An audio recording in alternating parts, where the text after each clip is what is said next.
Hello and welcome to Mystery Science. I'm Mr. E and welcome to episode 3 of our space series. This follows the space topic of the EdExcel A-level course, and I am following the EdExcel A-level Physics 2 book by Pearson Publishing, and that is by Miles Hudson. This topic, this is chapter 3 of the topic, and it is distances to the stars, different ways of finding out how far away local stars actually are. So the first thing we have to acknowledge is that space is huge. It's absolutely massive. Some of the distances in space are inconceivable. You think about the amount of distance that light covers, and you think about the distance between the sun and the earth. Now light travels at 3 × 10⁸ meters per second. That's 300 million meters every second, and yet it takes 8 entire minutes for the light from the sun to reach the earth. That's insane. But let's think for a minute about our closest neighbour, the planetoid closest to us, and that's the moon. Now we can see the moon in the night sky, and when it's nice and full like it was recently, you can see features with the naked eye, and it looks absolutely massive in the sky. But you have to think, well, how far away is it? And the actual distance from the Earth to the Sun is 4 million kilometers away. 4 million kilometers. Now, in fact, you can take every single planet in this solar system, jam them end to end, and squeeze them up against the Earth, and yet they still wouldn't reach the moon. That's every single planet in this solar system, stacked end to end, would not reach the moon. You could fit them all in between that gap. That is a crazy, crazy thought. So when we think about these distances, we think about how far away the sun is. Now, the light from the sun takes 8 minutes to reach us, and that's because the sun is a whopping 150 million kilometers away from us.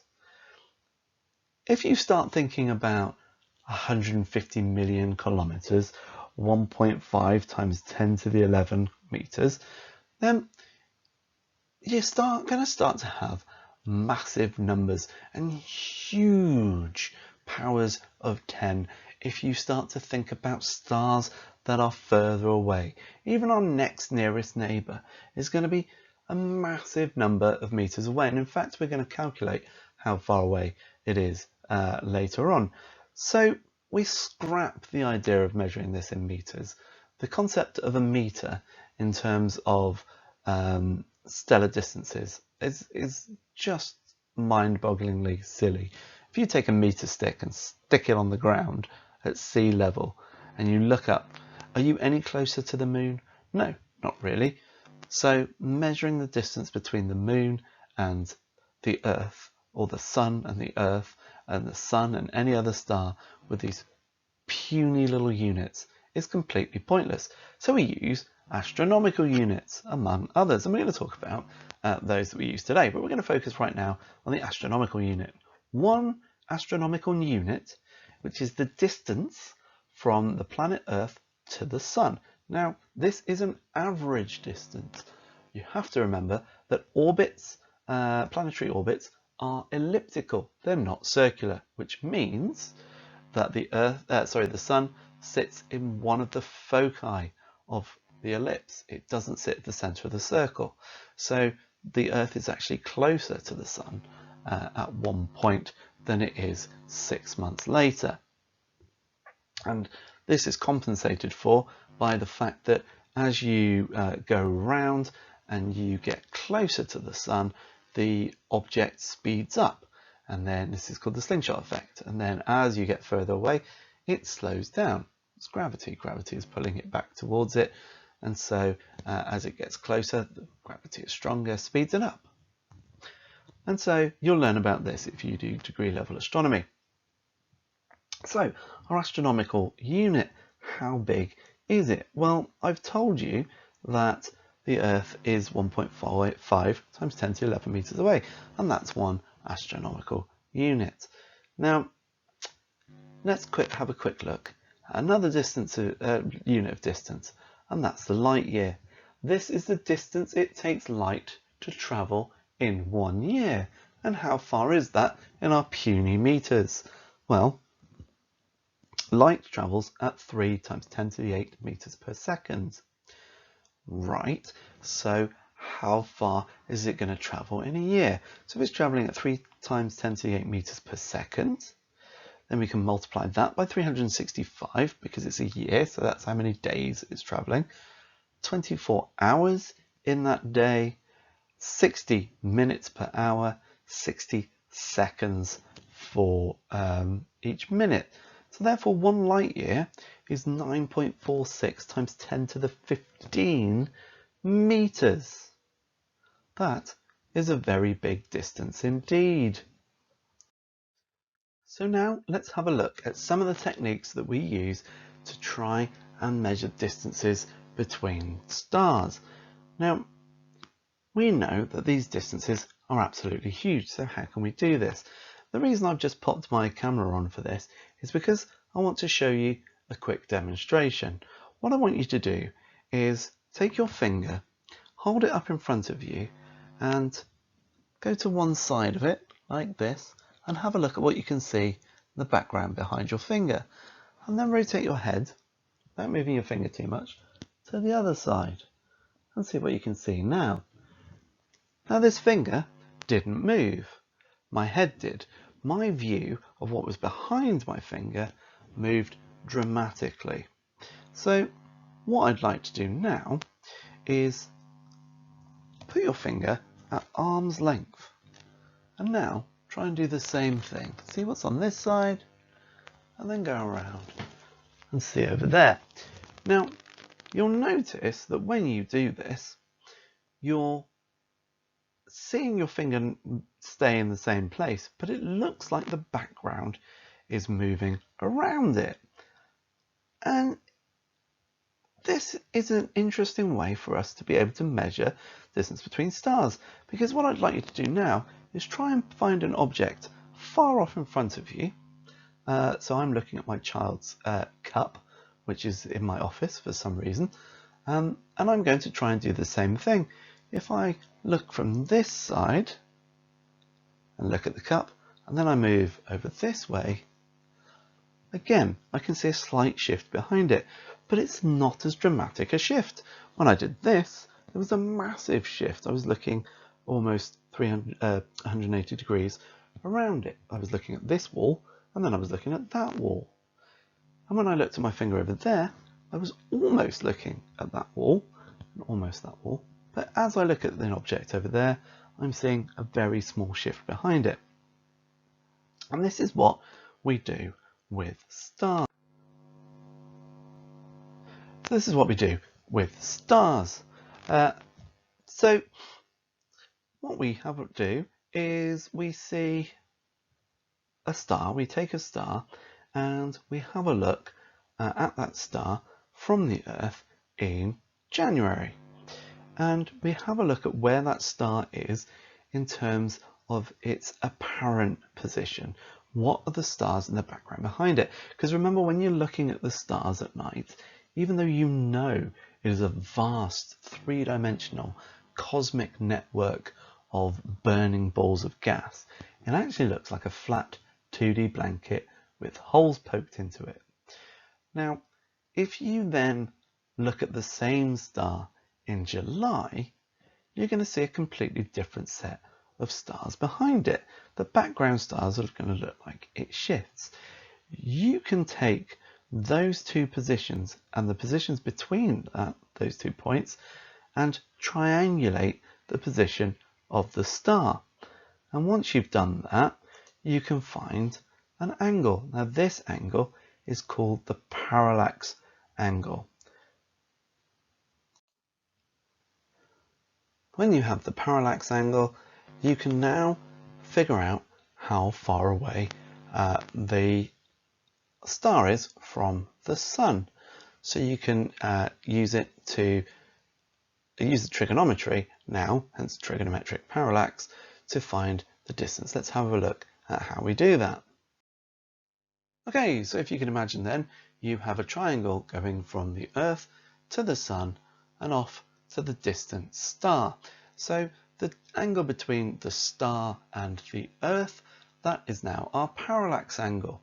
And because that's opposite to the right angle, we're looking at tan theta, which will give us the opposite over the adjacent, which is r, the radius of the orbit, and that is 1 astronomical unit, i.e. the distance between the Earth and the Sun, and the adjacent is the distance between the Sun and the nearby star. So we can rearrange this to give you our, d equals r over tan theta. Now, if you remember a little bit about trigonometry, if your angles are very, very small, tan theta tends towards theta. So if you're looking at stars very, very far away, the distance is simply r over the parallax angle. Sorry, 1 astronomical unit divided by the parallax angle. But we're going to be looking at our next nearest neighbours, so we're going to keep tan theta in for the time being. Let's have a quick look at an example. So astronomers measuring the parallax angle to Alpha Centauri found that the angle measured after a 6-month period was 1.52 seconds of arc. So that's 1.52 arc seconds. That's different from that measured at first. How far is Alpha Centauri from Earth? Now, if you don't know what an arc second is, then let's very briefly have a quick chat about that. If you take a circle, you can divide a circle into 360 segments, each segment being 1 degree. You can also divide it into radians, but that's a completely different horrific story.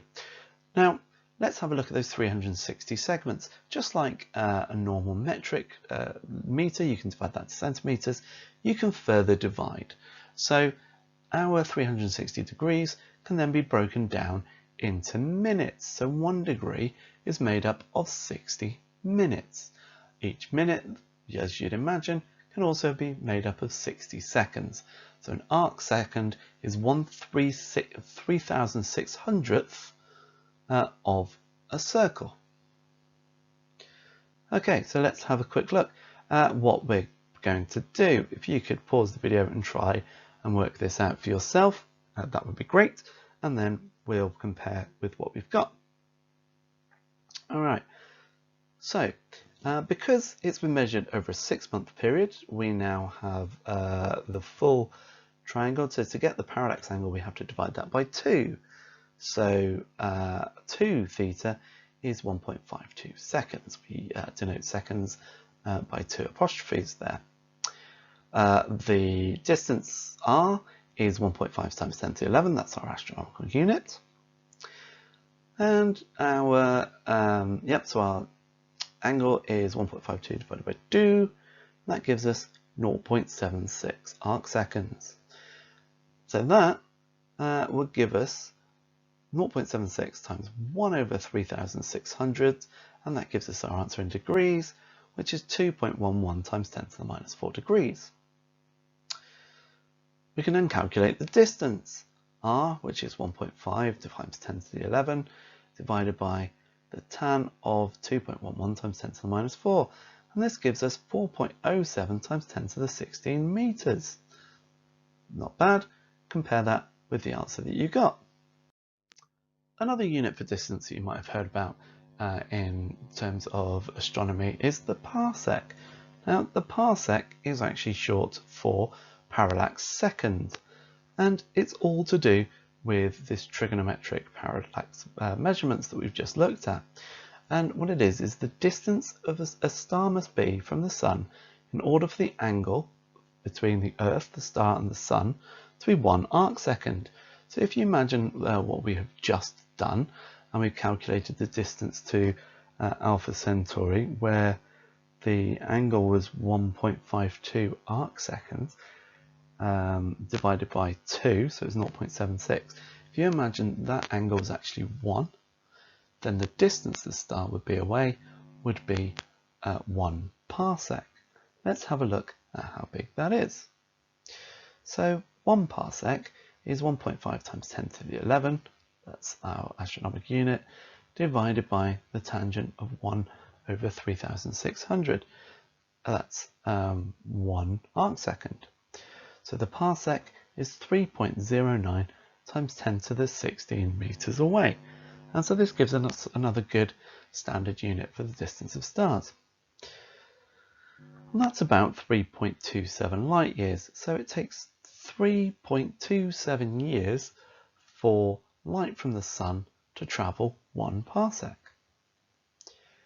Now, if all of our units are correct, if we are looking at the trigonometric parallax and our distance we want to measure is in parsecs, and we use an astronomical unit, so we just use 1, and divide the angle already in arcseconds, then the answer we're going to get, the distance, is going to already be in parsecs.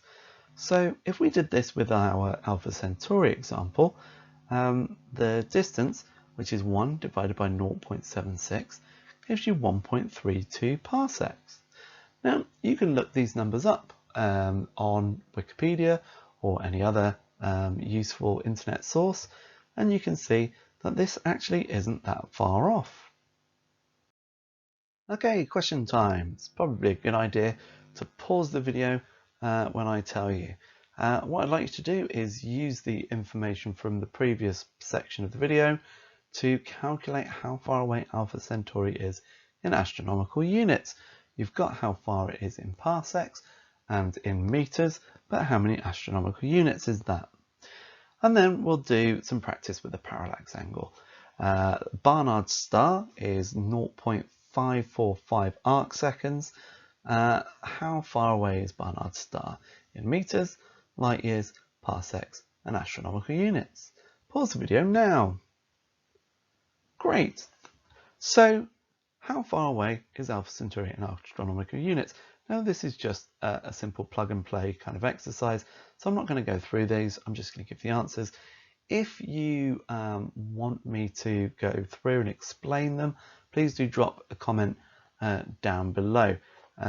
You may have seen on some of my videos somebody has asked a few questions, and I've tried to answer them as soon as I can in the best way I can.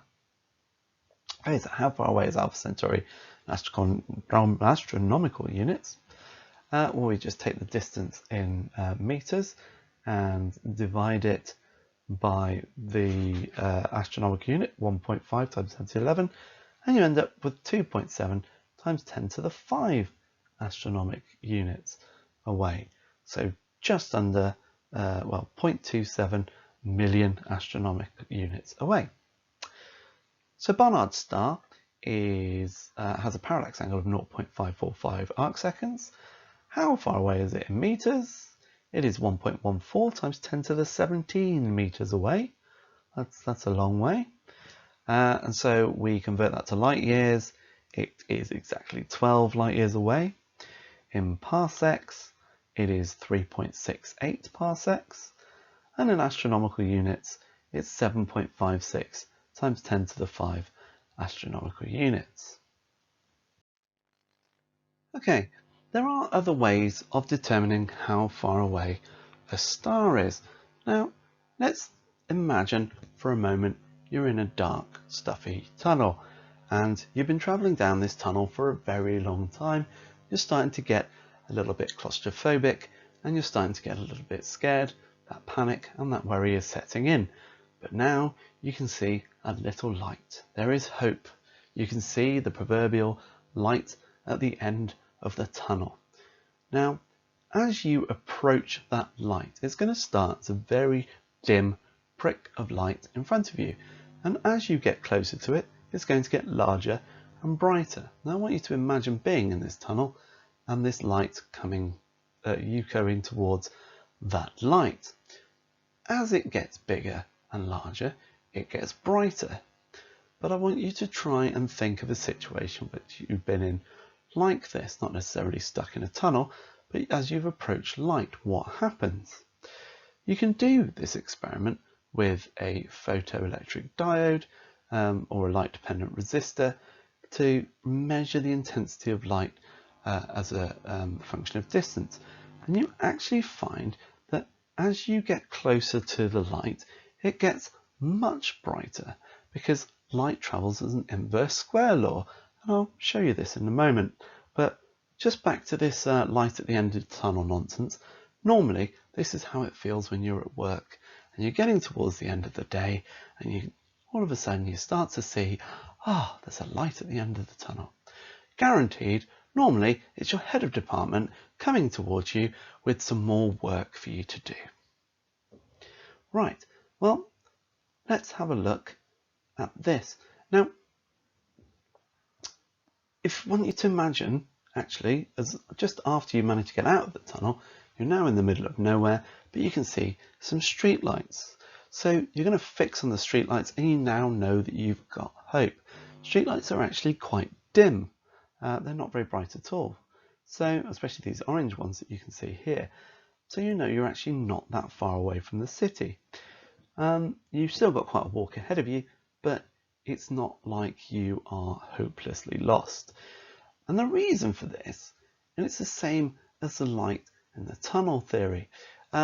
If you can see these lights, you see these lights en masse there, you can kind of judge how far away you are because you know how big that city is. Also, because those lights aren't very bright, the fact that you can see them means they're quite close.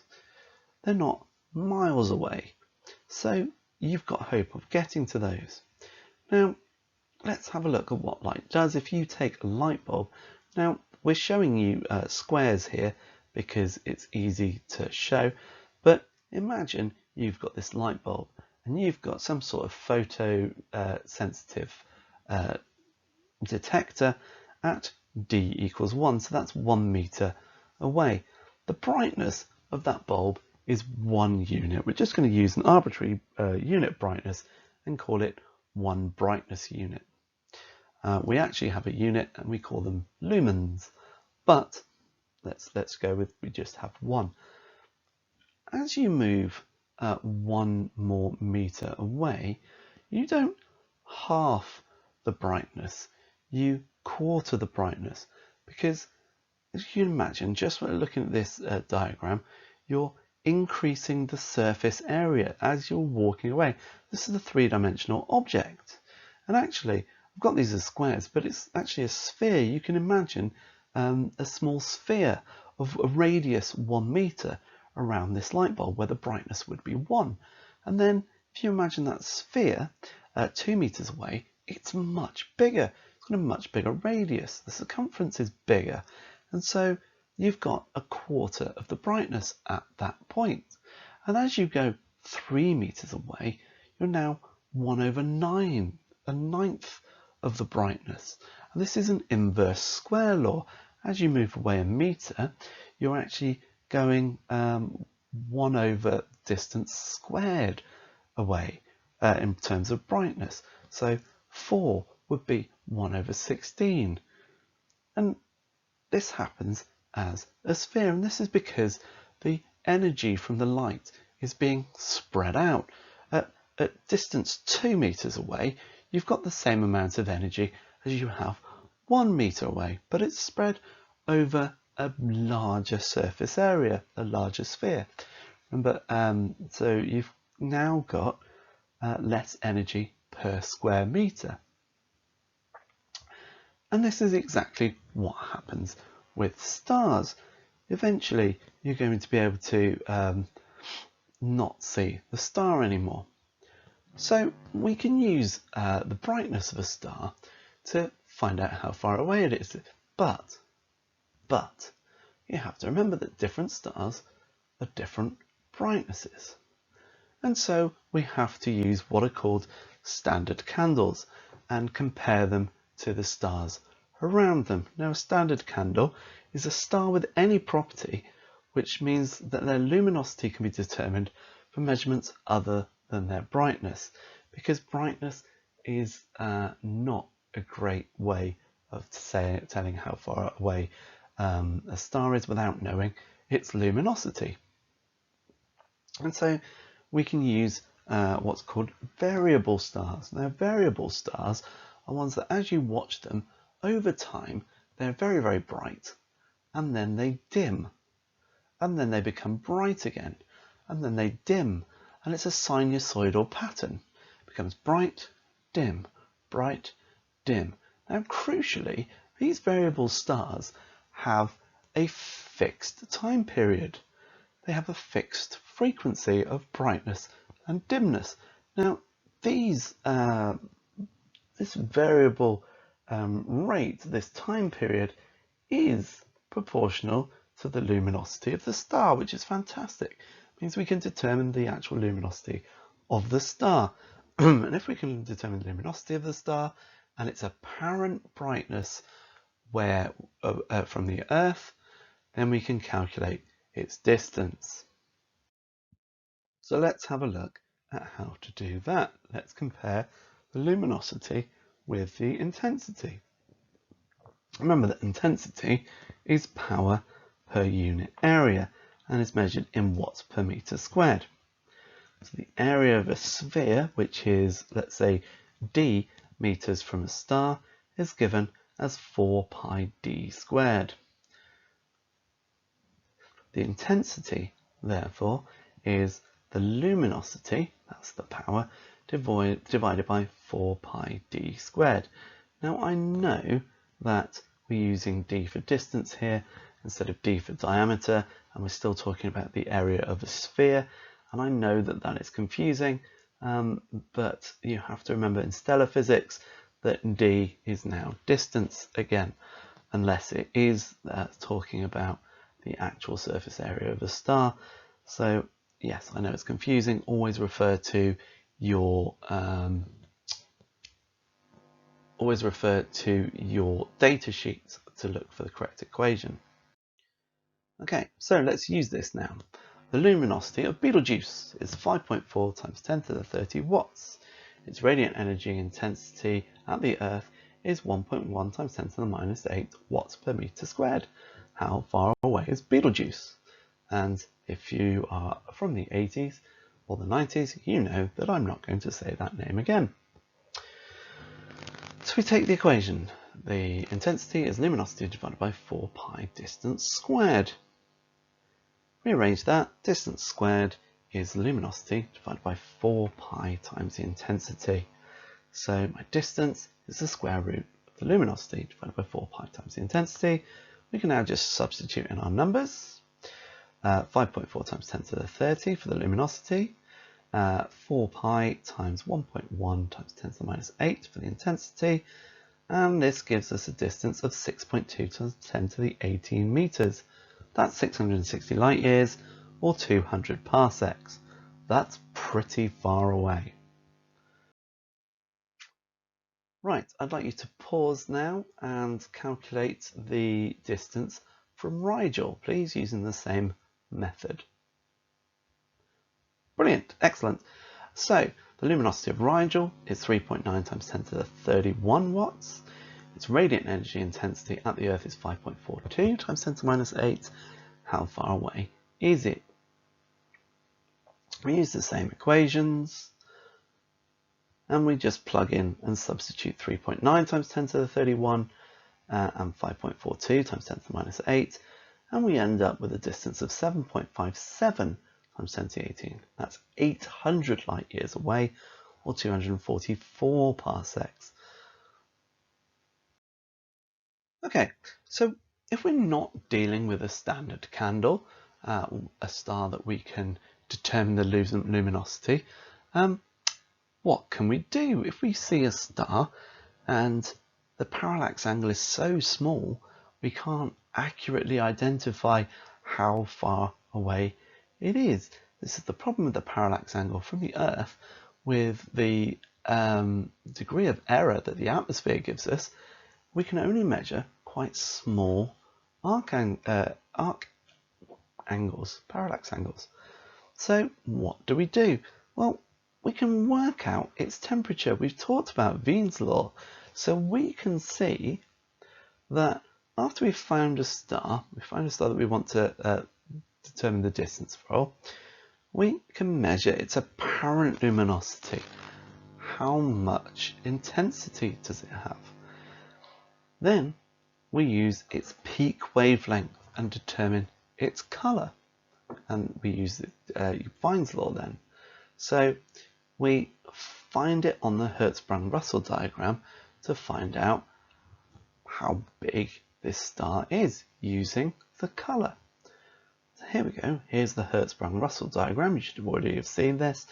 And we have our different classes of stars, O, B, A, F, G, K, and M. The Sun being a G-class star down here in the yellow part of the main sequence. Once you've found your star on here using basically the colour, the peak wavelength, you can then use this to determine its luminosity, because this is a chart of luminosity against surface temperature, and that gives you the peak wavelength using Wien's law. So you can pick out the luminosity, and therefore you can calculate the distance. We've done that before. This is called the spectroscopic parallax. So the previous one was the trigonometric parallax. This is the spectroscopic parallax. All right, over to you. I am going to let you pause this and try and work this out. If Jupiter's orbit is 5.2 astronomic units from the Sun, if Jupiter is considered a black body, so it would emit all of the radiation with a temperature of 110 Kelvin and a radius of 69,900 kilometers, calculate the maximum radiant energy intensity at the surface of the Earth due to Jupiter's electromagnetic emissions. Just a little hint, you need to calculate the luminosity first. I'll refer you to one of my previous videos. And then calculate the peak wavelength of Jupiter's energy output. All right, I hope you've had a go at that. And here's how you would do it. To first start with, we have to calculate the maximum radiant energy intensity. And it did say that you need to calculate the luminosity first, so let's do that. The luminosity is given as 4 pi r squared, Stefan-Boltzmann constant, multiplied by the temperature to the power of 4. And this is the Stefan-Boltzmann law. So you simply substitute in those numbers, and you end up with a luminosity of 5.1 times 10 to the 17. And now the intensity of light a distance away is the luminosity divided by 4 pi d squared. So you plug in the numbers again, and you end up with an intensity of 1.02 times 10 to the minus 7 watts per meter squared. So we can use that now to calculate the peak wavelength of Jupiter's energy output. The peak wavelength multiplied by the temperature is equal to 2.898 times 10 to the minus 3 meters Kelvin. So you substitute to get the peak wavelength, and so the peak wavelength is 2.63 times 10 to the minus 5 meters. So that's 2. So how does that compare with the energy from the Sun? Well, the peak wavelength is around 26,000 nanometers. That's about the infrared range, and this is much longer than the peak wavelength for the Sun, so the energy output is much, much less, which is kind of what you'd expect. If the Jupiter was giving out the same kind of energy as the Sun, we would be twice baked, and that would be very, very bad. All right, next up, we will be doing the age of the universe. I'm going to be doing that, and then I will hopefully be doing the fate of the universe. So that's chapters 4 and 5. Hopefully those will be up and done by Friday of this week, and then I will backfill and do chapter 2 because I missed that one. My apologies. All right, stay safe. I'll see you soon.